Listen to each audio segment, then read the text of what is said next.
Swala ya Idi kama kawaida tutaiswali saa 1:30 asubuhi katika siku ambayo itakuwa imeangukia Idi, ima tarehe 10 ya mwezi huu wa 4 au tarehe 11.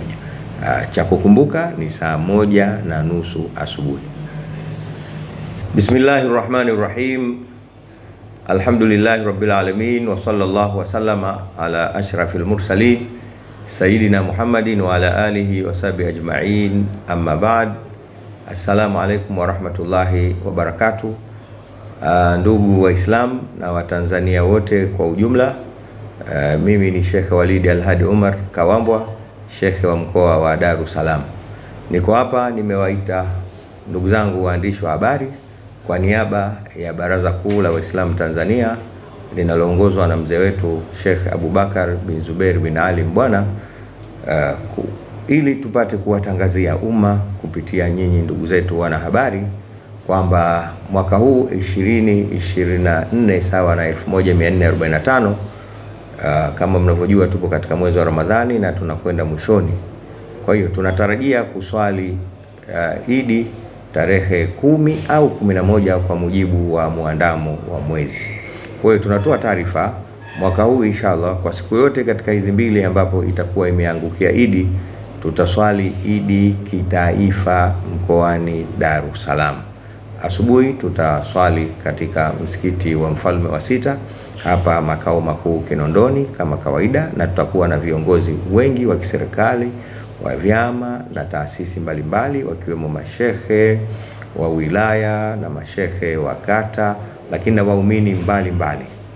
Na inshallah baadaye kuanzia saa 8 siku hiyo hiyo tutakuwa na baraza la Idi katika ukumbi wa Mwalimu Nyerere hapa Dar es Salaam. Baraza la mwaka huu litakuwa kubwa sana kwa sababu tunatarajia inshallah tutakuwa na mgeni rasmi, naye si mwingine ni mama yetu, rais wa nchi yetu ya Tanzania, Daktari Samia Suluhu Hassan. Niwaombe Watanzania kwa ujumla wake tuanze kukusanyika kwa pamoja kwa ajili ya kuswali swala ya Idi katika msikiti wetu wa Mfalme wa Sita hapa Kinondoni, ambapo tutakuwepo na Mufti Sheikh Abubakar bin Zubair bin Ali Mbwana, ndio atakayeongoza swala hiyo, pamoja na viongozi wengi waandamizi kutoka katika maeneo tofauti. Na saa 8 alasiri tukutane hapo katika ukumbi wa Mwalimu Nyerere kwa ajili ya kusikiliza sasa hutuba mbalimbali, zikiwemo hutuba ya Dr. Abubakar bin Zubair Ali Mbwana, lakini na ya mgeni wetu rasmi mama yetu Daktari Samia Suluhu Hassan. Shime alaikum Waislamu kutoka pande zote za wilaya 5 za mkoa wa Dar es Salaam, tumiminike kwa wingi sana katika baraza la Idi la mwaka huu, kwa sababu ndio siku yetu ya kufurahi, ndio siku yetu ya kujumuika na viongozi wetu, lakini ndio siku ya kupokea mikakati kutoka kwa viongozi tuliowaamini, tuliowakabidhi vijiti vya kutuongoza kama Waislamu, lakini kama taifa. Na jambo la msingi sana, kama tunavyojua tupo katika mwezi wa Ramadhani na unafika mwisho kabisa, kama shekhe wa mkoa wa Dar es Salaam, kwanza na wahimiza Waislamu tuishi katika maisha haya ambayo tumeishi ndani ya mwezi wa Ramadhani. Maisha tulioishi katika mwezi wa Ramadhani ndio maisha anayoyataka Mwenyezi Mungu Subhanahu wa Ta'ala wakati wowote, kama tunavyoambiwa wenzetu maswahaba ridwanullahi ta'ala alaihim ajma'in. Wao walikuwa wakipokea Ramadhani miezi 6 kabla, lakini pia wanaisindikiza miezi 6 baadaye. Maana yake nini? Ni kwamba hawakuwa na tofauti ya maisha yao nje ya Ramadhani kabla na nje ya Ramadhani baada. Kwa hiyo hicho ni cha kwanza, kama tulivyoishi ndani ya Ramadhani basi tuishi hivyo. Lakini cha msingi, Mtume sallallahu alaihi wasallam alituhimiza katika hitimisho la mwezi wa Ramadhani kutekeleza zakatu al-fitri. Mwenyewe anasema sallallahu alaihi wasallam, saumu ahadikum mu'allaqun baina as-samai wal ardi hatta yuaddiya zakat al-fitri.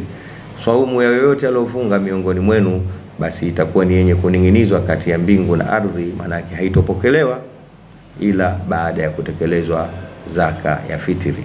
Shime alaikum, ili kukamilisha saumu zetu kila mmoja akumbuke analo jukumu la kutoa zakatul fitri, kujitolea yeye lakini kuwatolea wale ambao wote wanamtegemea yeye katika maisha yao, na kila mmoja kupata kibaba. Na kibaba sawa sawa na kilo 2.5 ya chakula kinacholiwa sana katika sehemu husika. Kwa sasa ni mchele, na kama wanavyosema wanachuoni, unaweza kutoa hata gharama kwa ajili ya kumpa yule ambaye yeye anapokea afanye nini katika usiku kama ule. Wassalamu alaikum warahmatullahi wabarakatuh.